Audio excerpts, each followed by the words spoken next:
Hedge, hedge. Once again, tube dwellers, we find ourselves in heart of the swarm, where my win-loss ratio is still abysmal. Never mind that. My opponent for this game is going to be the infamous Cal from the Pack of Death, P152. He is a Zerg player. A Zerg player who has been a master before. This season, though, it looks like he's a diamond, a rather high-ranked diamond, with a similar near 50-50 win-loss ratio as I. The map shall be Newkirk Precinct, TE. I guess that stands for Tournament Edition. Not so sure about the edition specifics, but I do know that this map was updated not terribly long ago with a Starcraft update that changed quite a few things in the map. It's been a little while ago now, honestly. Before we get into any of that, though, say hello to your hometown hero in the bottom right corner of Newkirk, the Mad Bag.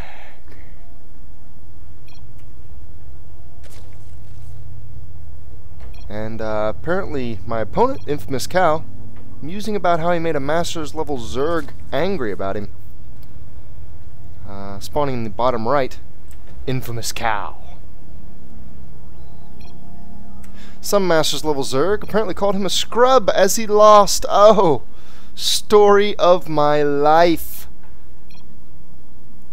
All winners are always scrubs, and all losers are the masters of the universe. They just got unlucky. Overlord scouts are going out. Given that this is a 1 versus 1 spawning map, we can pretty much send our overlords straight towards each other's main. This is a little odd. He's actually sending his overlord at a little bit of an angle. You can see on the mini-map better than anywhere else. He's sending the overlord to my natural, maybe even, yeah, and here's the point, to the front of my natural. Now, the reason that this is odd is because the overlord has enough time on this to get to the main before the spawning pool and queen can finish. The queen is the very first threat to the overlord, so the overlord can get to the main and can kind of check things out and then skate away, supposing that it's not like a 10 pool or something crazy. Now, if I was doing a 10 pool, which since this is a 1 versus 1 map may kind of be common, maybe it's valid to be a little bit scared about sending the overlord towards the main, but it really is my opinion that you can get away with that on this map. And he's doing a gasless pool, also very interesting. I haven't seen this replay, and I played this game about 4 days ago, so I don't exactly remember the content of the game. It's going to be a rediscovery for me, as well as a brand new introduction to you. A game we've never seen before. At least I've never seen it from the third person. Only played it from the first. The gas is built up, the ling speed has started for me, of course the queen is on her way. All of that happening right at about the time the pool finishes. The hatchery should be the next step, especially given that I pulled so much off of gas. My overlord saw that he was building a gas. It looks like I decided to jump out of there before the queen finished. And you can see how far away the overlord is from creep here. I had enough time.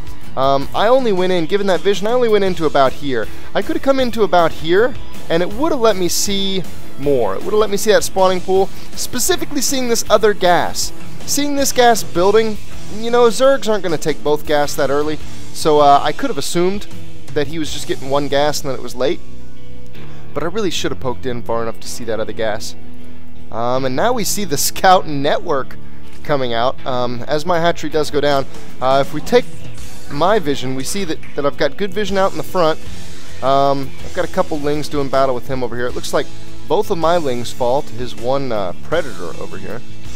I've also got vision at his front, so I don't think a ling could even slip by there without me seeing it. However, if he did go that way from up here to over here, I wouldn't see it for very long. But if he comes straight at my base, I've got huge, nice vision for all of that. And same thing for him. He doesn't have perfect vision of his front. There's a couple ways to get around this, but that's pretty good. And then he's got amazing vision of my front with 2 overlords. So he saw this pack of lings coming out. These lings are timed perfectly with my 1-1. It just finished as they spawned. They have the speed all the way across the map. He's got a couple queens he's going to block his ramp with, so I can't get into his main. And he's brought a spine crawler down. So he's got enough to defend this. The question is whether or not the defense is in the right place. And it looks like it is, because I'm going to go straight at the defense, so it doesn't matter where it is. It's going to be in the right place. And I barely got enough lings to deal with this. A little bit of miss micro there I pulled off too early. It's going to leave me with only 2 lings at the very far end of this, which kind of sucks. I'm not going to get a whole lot done there. It would be great if this ling could get a drone kill even. It looks like this is the ling that got the spine crawler kill. And I didn't get a single drone. He's just going to run off and watch for a third base. 2 more spine crawlers go down, so it looks like this pressure did successfully make him a little bit nervous. He's getting his ling speed now, but he's doing a very defensive play overall. He's got 4 queens altogether. He's got the 4th finishing up here in just a second. That means he's going to be able to leave 2 queens on the ramp. Anytime you see this number of queens, especially in ZVZ, you know he's not going to be aggressive. They are not going to spend that much money on queens if they plan a timing attack, because that's a lot of money they could have put in the attack. You have enough larva early game with 2 queens that you can dump all of your money. You can basically just cut drones early. You can dump all your money into lings. You can do ling bane attacks without that many queens. You can even do some roach pushes. So just that I saw 2 queens on the ramp, it's going to tip me off that he probably wants to play defensively. He had a spine crawler really early too, and didn't have ling speed by the time I went over there. So he defended that completely without your regular defense mechanisms in ZVZ. And that's going to cue me to do some economic stuff. You see I'm getting another gas fast. I've been producing almost exclusively drones. If we take a look at the units, since that ling pressure, I haven't built a single other Zergling. I've been building nothing but drones. I whipped out 2 very fast Evos and got a 1-1 on the way. I also whipped out a Roach Warren really quick. And my drone count is looking beautiful. So I read his defense perfectly. I came in here, I saw a lot of defensive preparations. I saw extra queens sitting on the ramp. I saw the 1 spine crawler. I saw a lack of ling speed, a lack of banelings, and I read all this to say that he's going to be defensive. So that's going to work really well against an aggressive timing, just by very nature of being defensive. But it's not going to work very well against a macro that even skips the defenses. If we look at this, I don't have a spine crawler. I've still got the units tab open. I don't have any Zerglings. It looks like I built 1 more pack of Zerglings, and these are just scouts. I'm going to go check on this other third, just to make sure he's not trying to take a macro advantage. And we see he's not. I can see both potential thirds, and unless he's doing some crazy ninja shenanigans, he doesn't have any plans for super macro. Now he does have a macro hatch, and he's getting all 4 gas. Looks like the 4 gas are timed pretty well with the completion of the lair. From a spectator perspective, this looks like mutas to me. Oh, and here it looks like I've got some aggression on my mind. My 1-1 is finishing up. My roach speed is finishing up. Nice little timing coming together. I've got a good number of roaches. We see that my army supply has jetted way out in front of his. Cost is a little higher too, but primarily these roaches and this upgrade. That is a huge amount of defenses though. 4 spine crawlers, 2 queens with a wonderful amount of energy at the front. He's even got a queen back here for larva injects. He's got a total of 5 queens. He's got 2 dedicated to larva injects, and he's got some at the front to protect that. And he's getting some Zerglings out too. So overall, the defense here is solid. I can't crack into this. Definitely not yet, at least. But I have great vision. Again, I can see that third up there.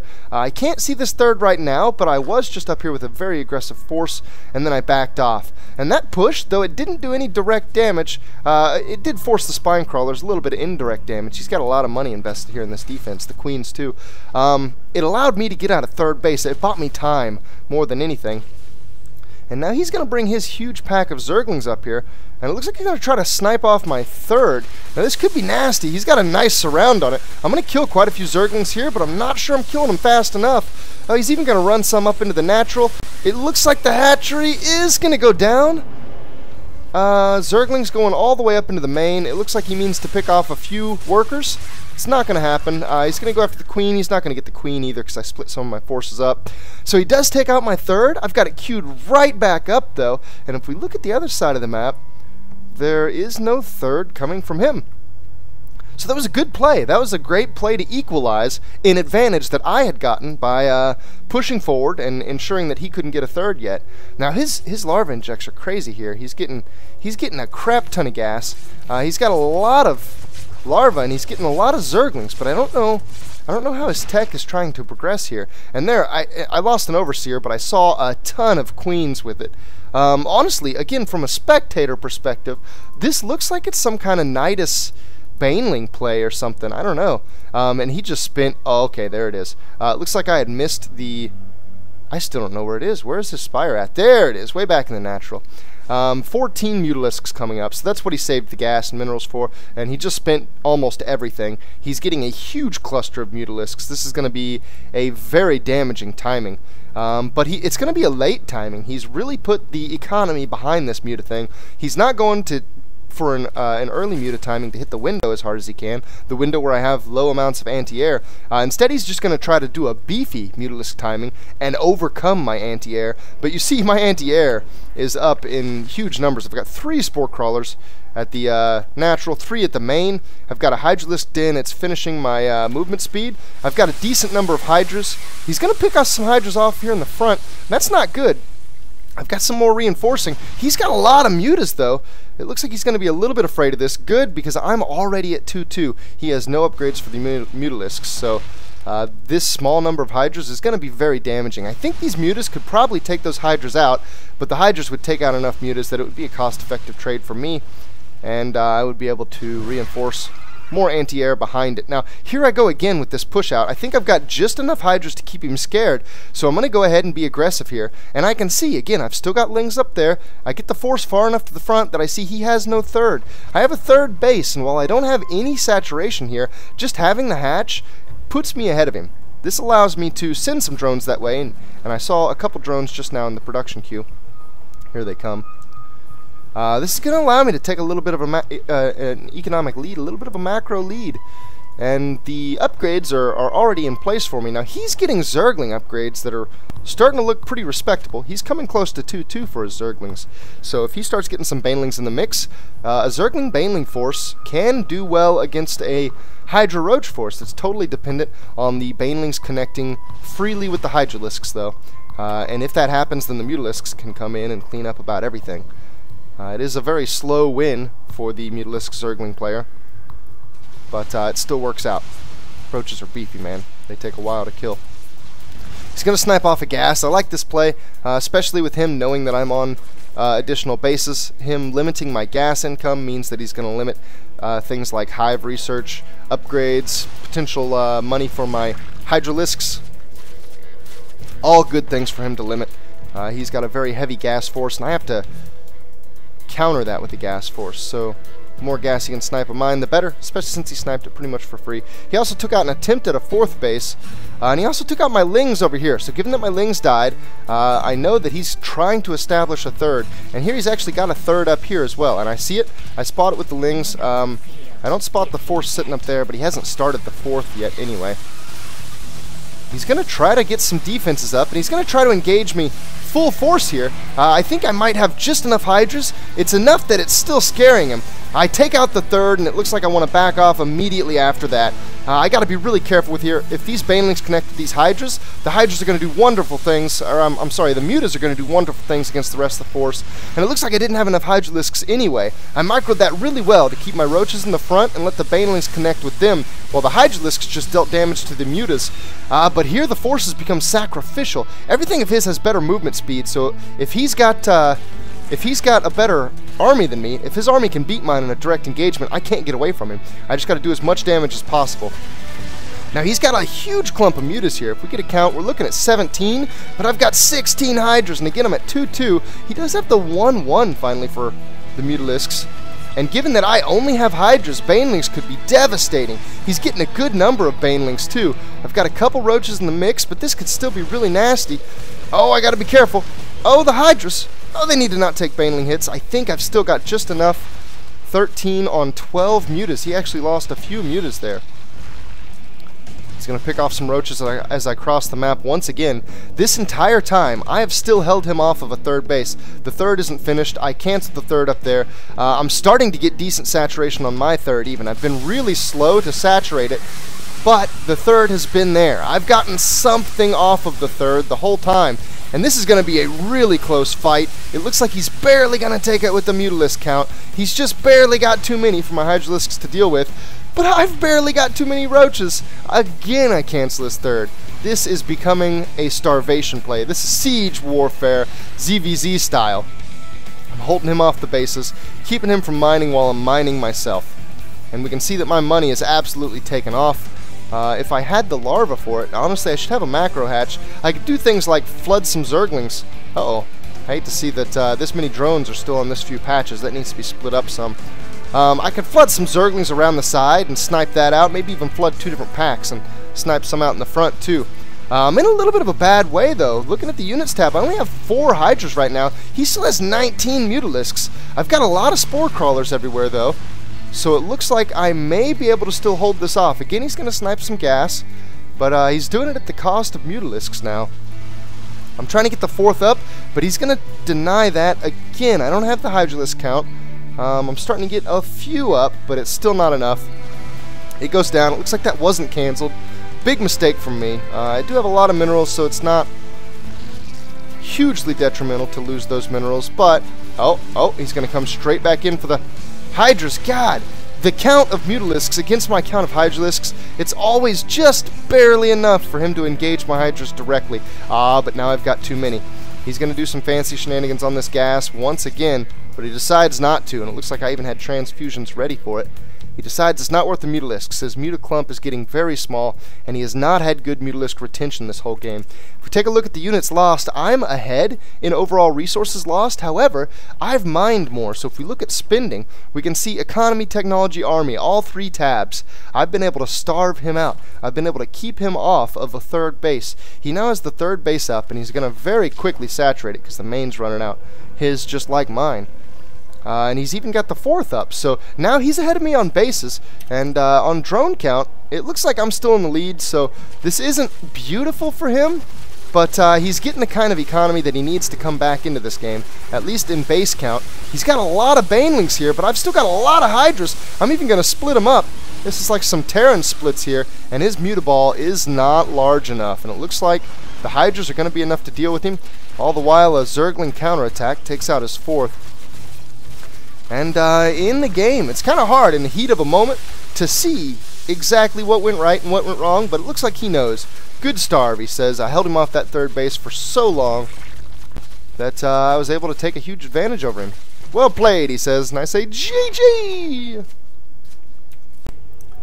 As I played through this game, I felt at all points that I had a really good feel for not only what he was doing, but what he was capable of. And I didn't necessarily scout him well. I only ever sent 1 overseer towards his main, and it died almost immediately. Let's look at workers first, actually. This, especially in ZVZ, always tells more the tale. Just knowing the number of bases that he was on, knowing exactly when he was taking bases, and knowing that he didn't have a 3rd for a very long time, made me just feel like my intel in this match was right where it needed to be. We can see the workers active favored me a little bit here in the early game. I did the zergling pressure pretty early. I think the zergling pressure actually came... was it this early? I don't think it was quite that early. That's really early on. I think the zergling pressure actually came somewhere right in here. And that's where I saw his additional queens blocking on the ramp, his defensive play in general. And I started to abuse that and take advantage of the... macro capabilities of the Zerg race. And then later on, especially when I got my 3rd and held him off of his 3rd, I built a lot more drones right on the back end of that and got into a huge advantage. And we can see the army counts. I think this, yeah, these are the Zerglings right in here. Actually, this might. They weren't that late, were they? I don't think so. I think that's that roach push that I did to deny his 3rd. And then shortly after that, roaches and hydras. This is a little bit of a push that killed the 3rd off when he was trying to take it. And then huge advantages.